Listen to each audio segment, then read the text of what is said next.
Remember that time you poured your heart into a friendship, only to feel crushed when it ended?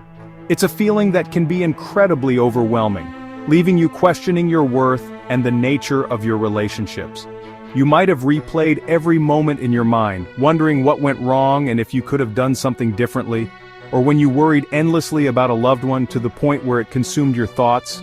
We've all been there. The constant anxiety, the sleepless nights, the endless scenarios playing out in your head. It's as if your mind is trapped in a loop, unable to break free from the worry and fear. It's natural to care deeply about others.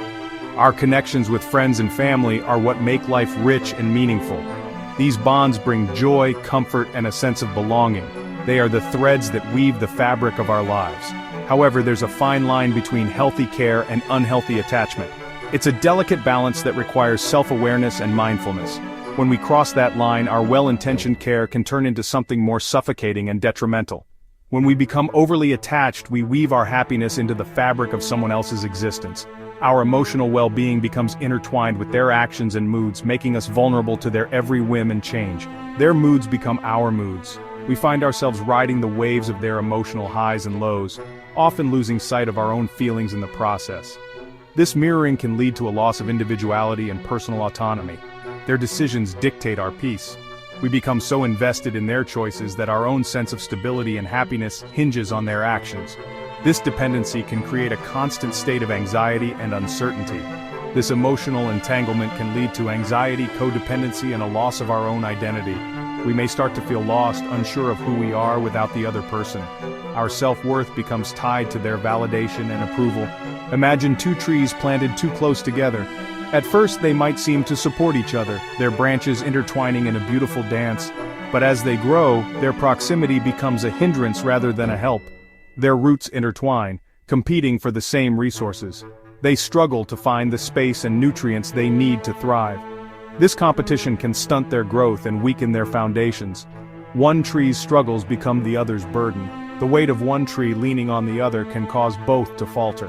This imbalance can lead to a cycle of dependency and mutual strain. This is similar to what happens in relationships where attachment is too tight. The emotional strain can lead to conflicts, misunderstandings, and a sense of suffocation. Both parties may feel trapped and unable to grow. Detachment, on the other hand, is like giving those trees space to breathe and grow. It allows each tree to develop its own strong roots and branches, flourishing independently while still being part of the same ecosystem. It's about recognizing that our well-being shouldn't hinge solely on the actions of others. We need to cultivate our own inner strength and resilience, finding peace and contentment within ourselves. It's about finding a sense of peace and security within ourselves, independent of external circumstances. By doing so, we can form healthier, more balanced relationships that allow both parties to thrive and grow. The concept of detachment might seem counterintuitive at first. It challenges our natural inclination to hold on tightly to the things and people we care about. We often equate attachment with love, success, and security. How can letting go of something bring us closer to happiness? It seems paradoxical, doesn't it? But the truth is, the more we cling, the more we suffer. The answer lies in understanding that true happiness is an inside job. It's not about what we have or who we are with, but about our inner state of being. When we're overly attached to people, outcomes, or material possessions, we give away our power. We become slaves to our desires and expectations. We allow external factors to dictate our emotional state. This constant dependency on external validation and control leads to a roller coaster of emotions. This creates a breeding ground for anxiety, frustration, and disappointment.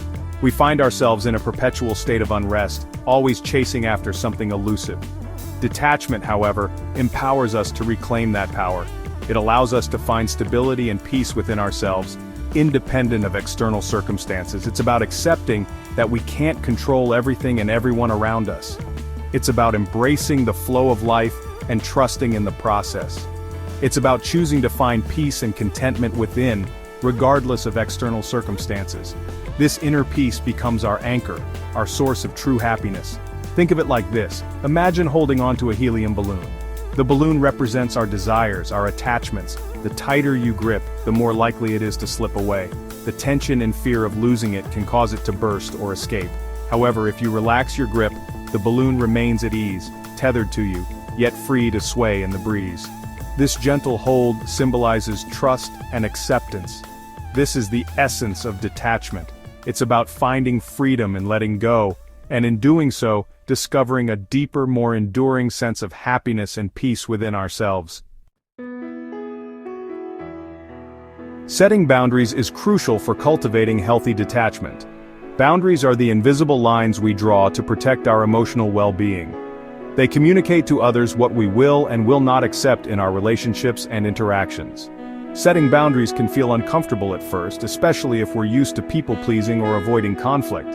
However, it's a crucial step in prioritizing our own needs and creating healthy, balanced relationships. Start by identifying your non-negotiables. What values, beliefs, or behaviors are you unwilling to compromise? Once you've established these, communicate them clearly and assertively to others. Remember, setting boundaries is not about controlling others, it's about taking care of yourself. Self-awareness is the cornerstone of detachment. It's about understanding our thoughts, emotions, and behavioral patterns. This self-knowledge empowers us to identify the root causes of our attachments and make conscious choices that support our well-being. Take some time to reflect on your past relationships and experiences. What patterns emerge? Are there certain types of people or situations that trigger feelings of insecurity or neediness? Understanding these triggers is crucial for breaking free from unhealthy attachment patterns.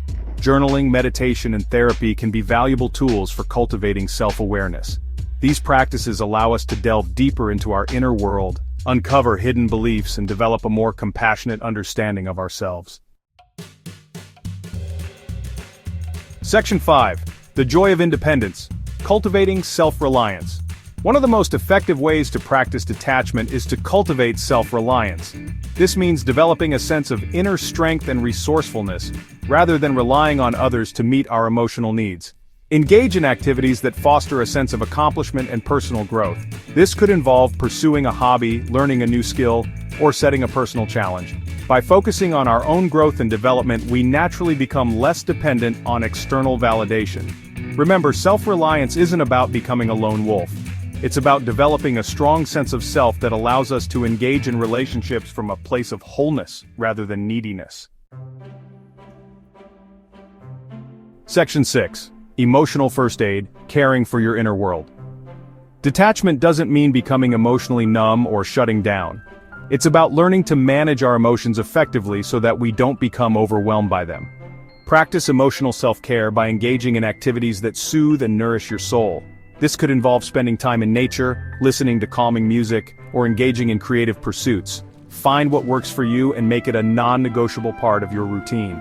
When challenging emotions arise, acknowledge them without judgment. Allow yourself to feel them fully, then gently redirect your focus to something more positive.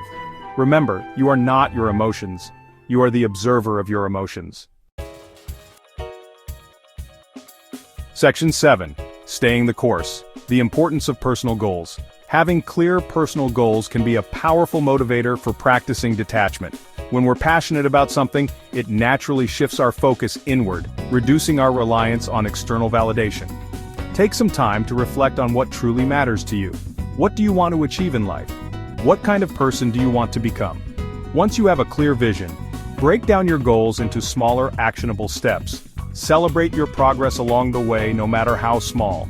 Recognizing our accomplishments, however insignificant they may seem, reinforces our sense of self-efficacy and strengthens our resolve to stay true to ourselves.